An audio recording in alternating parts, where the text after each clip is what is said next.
Hutan mangrove sejuta manfaat. Sebagai negara kepulauan, Indonesia merupakan salah satu negara dengan luas hutan mangrove terbesar di dunia. Secara umum, hutan mangrove mempunyai definisi sebagai hutan yang tumbuh di atas rawa-rawa berair payau yang terletak di garis pantai dan dipengaruhi oleh pasang surut air laut, tepatnya di daerah pantai dan sekitar muara sungai. Sehingga tumbuhan yang hidup di hutan mangrove bersifat unik karena merupakan gabungan dari ciri tumbuhan yang hidup di darat dan di laut.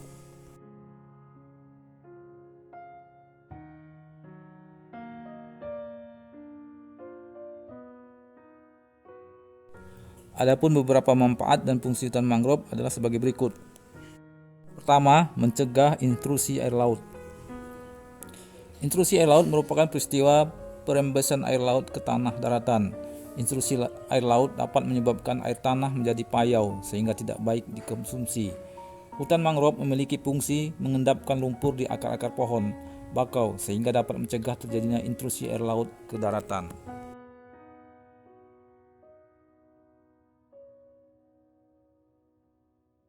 Kedua, mencegah erosi dan abrasi pantai.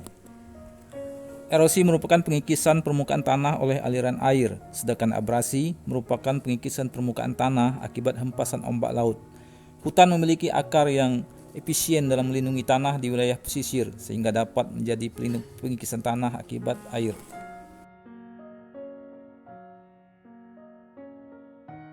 Ketiga, sebagai pencegah dan penyaring alami. Hutan mangrove biasanya akar pohon bakau dan berlumpur. Akar tersebut dapat mempercepat penguraian limbah organik yang terbawa ke wilayah pantai. Selain pengurai limbah organik, hutan mangrove juga dapat membantu mempercepat proses penguraian bahan kimia yang mencemari laut seperti minyak dan deterjen.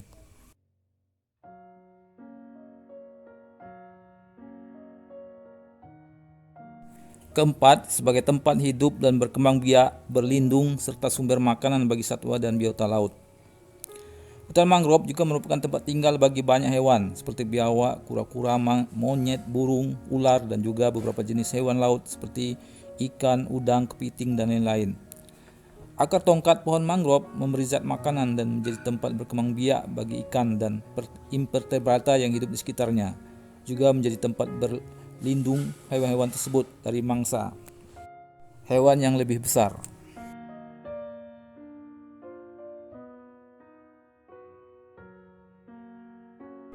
Lebih dari 100 jenis burung hidup di ekosistem hutan mangrove, dan daratan lumpur yang luas berbatasan dengan hutan mangrove merupakan tempat mendaratnya ribuan burung pantai, termasuk jenis burung langka Blackoasia, Limnodromus semupalmatus. Selain itu banyak juga satwa lain yang biasanya ada seperti kera ekor panjang, kera muka putih, udang, kepiting, moluska, termasuk reptil seperti jenis buaya kaiman, Odilus. Terdapat juga hewan-hewan menyusui lainnya termasuk harimau royal Bengal, Panthera tigris, macan tutul, Panthera pardus, dan kijang binti aksis, babi liar, dan kancil, serta berang-berang. Tak jarang juga berbagai hewan darat juga memilih untuk sekedar berlindung atau mencari makanan di hutan mangrove.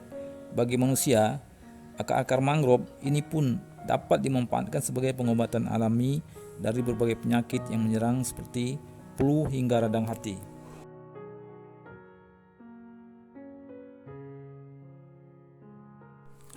Kelima, berperan dalam pembentukan pulau dan menstabilkan daerah pesisir. Hutan mangrove seringkali dikatakan pembentuk daratan karena endapan lumpur dan tanah yang ditahannya menumbuhkan dan menambah panjangnya garis pantai dari waktu ke waktu. Pertumbuhan mangrove memperluas batas pantai dan memberikan kesempatan bagi tumbuhan terestrial hidup dan berkembang di wilayah daratan.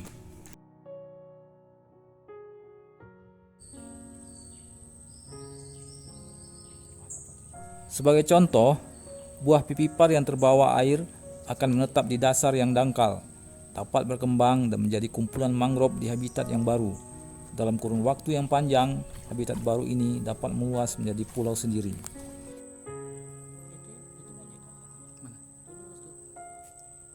Keenam, perlindungan terhadap bencana alam.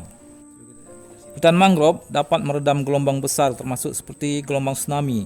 Selain itu, vegetasi hutan mangrove dapat melindungi tanaman pertanian, lahan basah dan lahan kering atau vegetasi alami lain dari kerusakan akibat badai atau angin kencang yang bermuatan garam melalui proses filtrasi.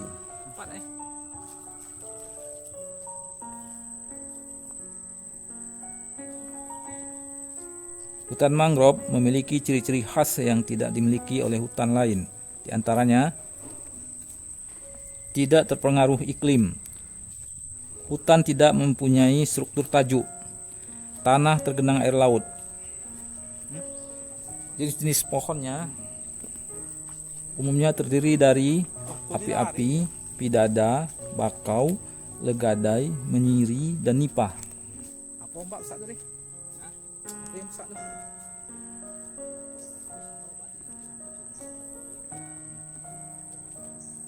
7. Penambah unsur hara. Sifat fisik hutan mangrove salah satunya adalah cenderung memperlambat aliran jenis-jenis air karena kerapatan setiap pohon dan akarnya, sehingga membuat banyak lumpur mengendap. Pengendapan lumpur ini tentu saja sangat bermanfaat bagi hutan mangrove karena banyak lumpur yang terbawa dari areal persawahan sehingga banyak yang mengandung unsur hara yang dapat dimanfaatkan oleh semua spesies tanaman hutan mangrove. Apa tu Pak? Ikan tu Pak. Ular kali di rumah bilangnya. Malah kalau bilang ular enggak ada ini lagi. 8. Sumber plasma nutpah. Plasma nutpah merupakan salah satu kekayaan alam berharga dari kehidupan. Sangat besar manfaatnya baik bagi perbaikan jenis-jenis satwa komersial maupun untuk memelihara populasi kehidupan liar itu sendiri di masa depan sebagai pendukung kemajuan pengetahuan dan teknologi.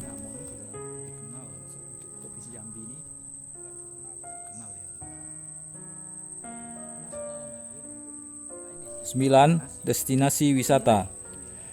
Hutan mangrove memiliki estetika baik faktor alamnya maupun kehidupan yang ada di dalamnya. Karakteristik hutan mangrove yang berada di peralihan antara darat dan laut dianggap para penikmat wisata sebagai hal unik sehingga menjadi salah satu keunggulan hutan mangrove.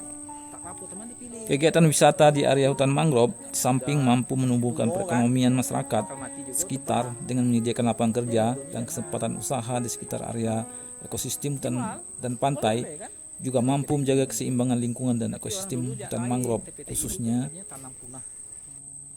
tebang punah tanaman Indonesia. Tebang punah katanya. Sebelum habis ni ada hutan tebang. 10. Sarana pendidikan dan penelitian. Hutan mangrove dimanfaatkan dalam upaya pengembangan ilmu pengetahuan dan teknologi. Sebagai negara yang dengan area hutan mangrove paling besar di dunia, Indonesia tentu membutuhkan laboratorium lapang yang baik untuk kegiatan penelitian dan pendidikan. Maka dari itu, hutan mangrove digunakan sebagai salah satu sarana untuk kegiatan pendidikan yang berhubungan dengan ekologi.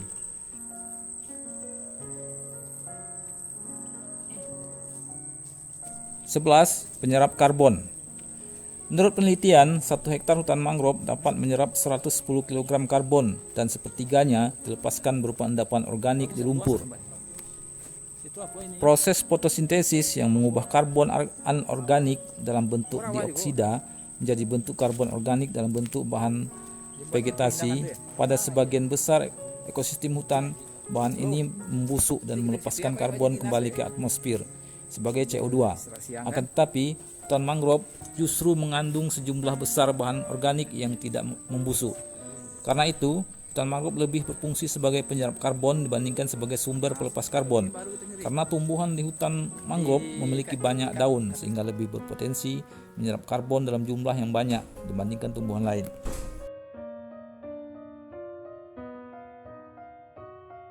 12. Memelihara iklim mikro. Evapotranspirasi hutan mangrove mampu menjaga kelembapan dan curah hujan kawasan tersebut, sehingga iklim di sekitar daerah dengan hutan mangrove akan terjaga iklim mikro yang bergantung terhadap beberapa faktor seperti suhu, kelembapan, angin, dan cahaya matahari. Iklim mikro sendiri merupakan faktor kondisi fisik iklim yang mempengaruhi suatu daerah relatif kecil, hanya beberapa puluh meter atau bahkan beberapa meter. Kondisi ini terdapat di bawah kanopi pepohonan. Iklim mikro pada hutan mangrove juga dipengaruhi oleh angin, topografi, bahkan vegetasi yang ada di hutan mangrove tersebut.